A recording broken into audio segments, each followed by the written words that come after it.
Hola, ¿qué tal? A continuación les presentaremos el tema acerca de las características metabólicas específicas del músculo esquelético.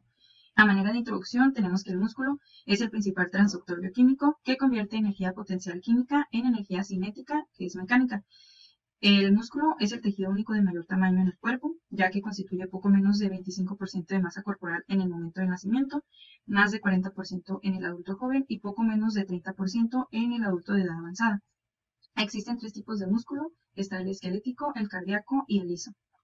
Las proteínas tienen una gran importancia en el movimiento en los ámbitos tanto del órgano como por ejemplo del músculo esquelético, corazón e intestino.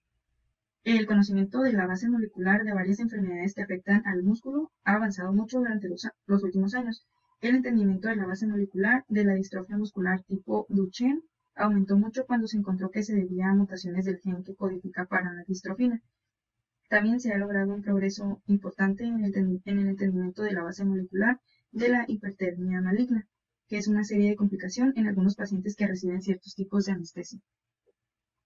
El sarcoplasma de las células musculares contiene ATP, fosfocreatina y enzimas glucolíticas. El músculo estriado está compuesto por células de fibras musculares multinucleadas, rodeadas por una membrana plasmática eléctricamente excitable, que es el sarcolema. Una célula de fibra muscular individual, que puede extenderse por toda la longitud del músculo, contiene un fascículo de muchas miofibrillas dispuestas en paralelo, embebidas en el líquido intracelular llamado sarcoplasma. Dentro de este líquido hay glucógeno, los compuestos de alta energía, ATP, y fosfocreatina, así como también enzimas de la glucólisis. El sarcómero es la unidad funcional del músculo.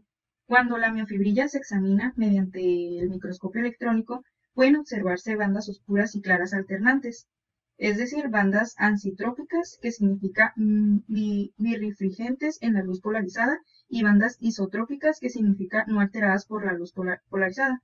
Así, estas bandas se denominan bandas A e I, respectivamente. La región central de la banda A es la banda H y tiene aspecto menos denso que el resto de la banda. La banda I está bisecada por la línea Z, muy densa y estrecha. El sarcómero se define como la región entre las líneas Z y se repite a lo largo del eje de una fibrilla a distancias de 1 a 2300 nanómetros, dependiendo de la etapa de la contracción. El aspecto estriado de los músculos voluntario y cardíaco en estudios con microscopía óptica depende de su alto grado de organización, en la cual la mayor parte de las células de la fibra muscular están alineadas de modo que sus sarcómeros se encuentran en registro paralelo. En cuanto a la actina y la miosina, la masa de un músculo está constituida por 75% de agua y más de 20% de proteína. Las dos proteínas principales son la actina y la miosina. La actina G monomérica constituye el 25% de la proteína muscular por peso, a fuerza iónica fisiológica y en presencia de magnesio. Esta se polimeriza de modo no covalente para formar un doble filamento helicoidal insoluble llamado actina F. Esta actina F, esta fibra tiene de 6 a 7 nanómetros de grosor y una estructura repetitiva cada 35.5 nanómetros. La miosina contribuye con 55% de la proteína muscular por peso y forma los filamentos gruesos. La miosina tiene una cola fibrosa que consta de 2 hélices entrelazadas y cada hélice tiene una porción de cabeza globular fija en un extremo. Yo les voy a hablar sobre la regulación de la glucosa en el músculo. Para empezar, el músculo va a ser la localización principal para la eliminación de la glucosa. Esto va a ser captado desde la circulación y posteriormente a su eliminación, pues ya esto en general va a constituir una diana natural para el tratamiento de la hiperglucemia de la diabetes. La concentración plasmática de glucosa va a ser regulada por la ingesta dietaria y por la producción hepática y renal de glucosa. Además, la tasa en que la glucosa va a entrar al músculo puede ser modificada significativamente por la concentración de insulina circulante. Este proceso independiente de energía va a ser mediado por una única familia de transportadores llamados GLUT o también glucotransportadores GLUT. Esta familia está integrada por 5, en la imagen de la derecha podemos verlo.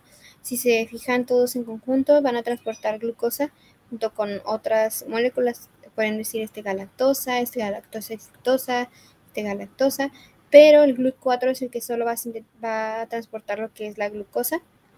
Y este es importante para nosotros, sobre el que vamos a hablar, ya que este es el que va a actuar en el músculo esquelético, que es del que estamos hablando. El GLUT4 pues, va a ser el único transportador de glucosa capaz de ser reclutado a la superficie de la membrana de la célula muscular, esto en respuesta a la insulina. Ahora sí, les voy a hablar sobre la insulina. Pues la insulina va a estimular una variedad de rutas metabólicas en la célula muscular. En particular, la insulina puede incrementar la actividad intrínseca de los transportadores de glucosa GLUT4. También podemos ver que va a ser responsable estos 4 puntos que les anoté, que sería la señalización del reclutamiento de transportadores de glucosa, la síntesis de glucógeno incrementada, la oxidación de glucosa por medio de la glucógeno sintetasa y la actividad enzimática de la piruvato deshidrogenasa. La insulina pues es muy importante. En la última diapo les voy a explicar cómo es que actúa. La insulina se sintetiza como una prehormona en las células beta de los islotes de Langerhans. La secreción de la insulina por las células beta es regulada principalmente por los niveles de glucosa.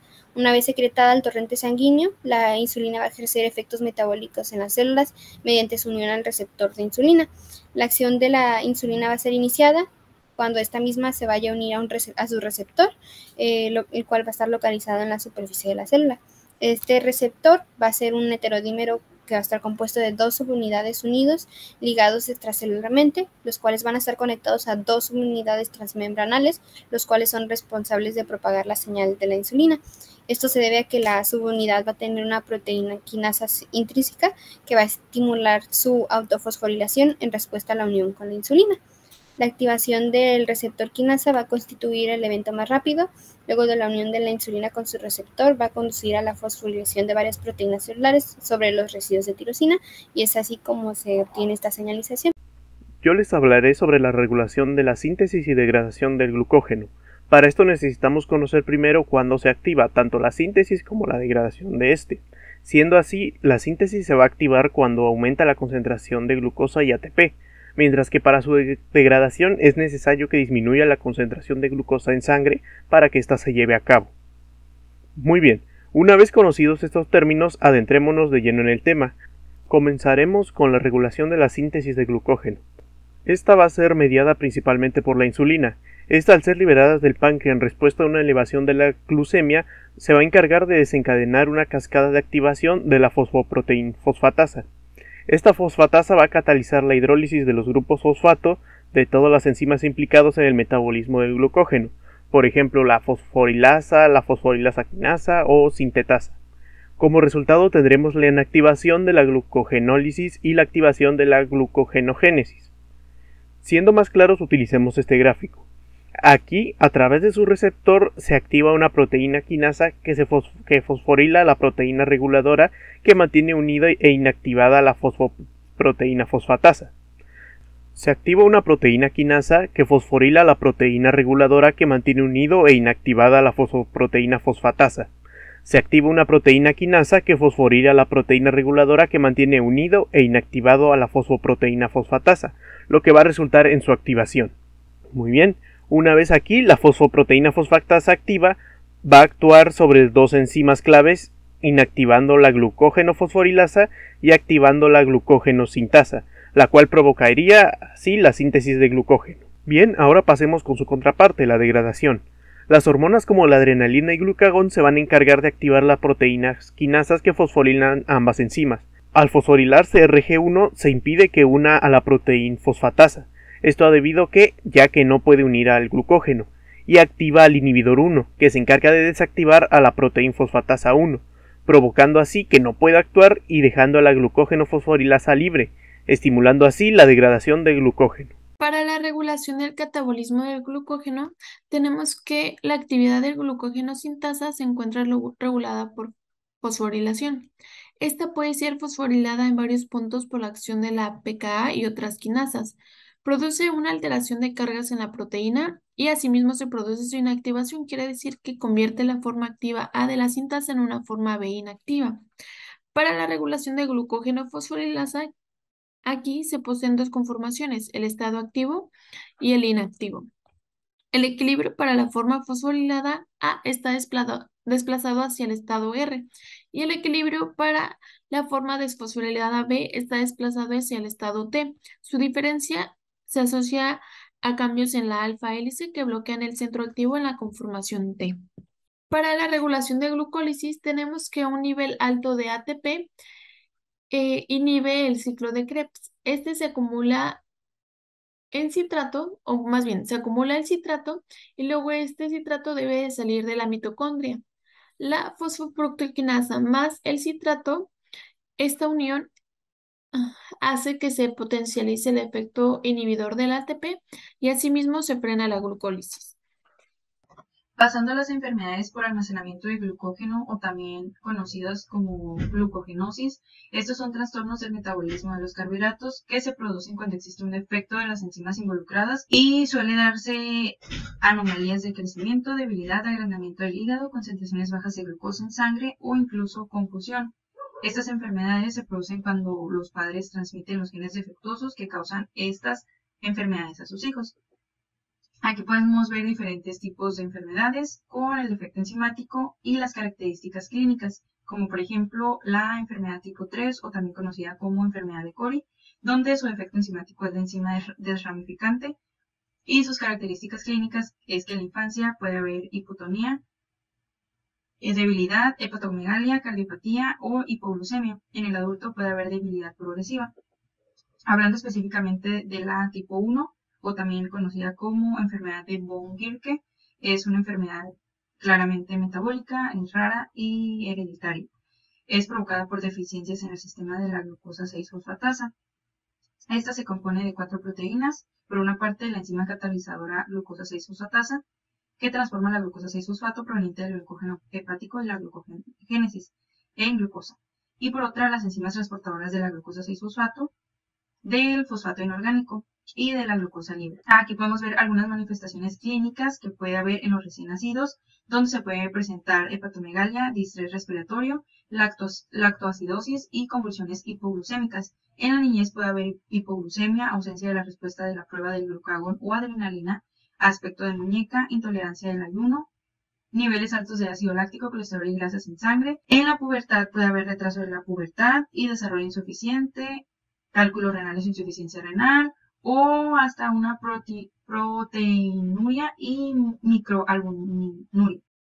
La glucogenosis tipo 2 o enfermedad de Pompe es un padecimiento autosómico recesivo causado por la deficiencia de la enzima lisosomal alfa-glucosidasa ácida. Dicha deficiencia ocasiona acumulación lisosomal del glucógeno, lo que resulta en diferentes fenotipos clínicos.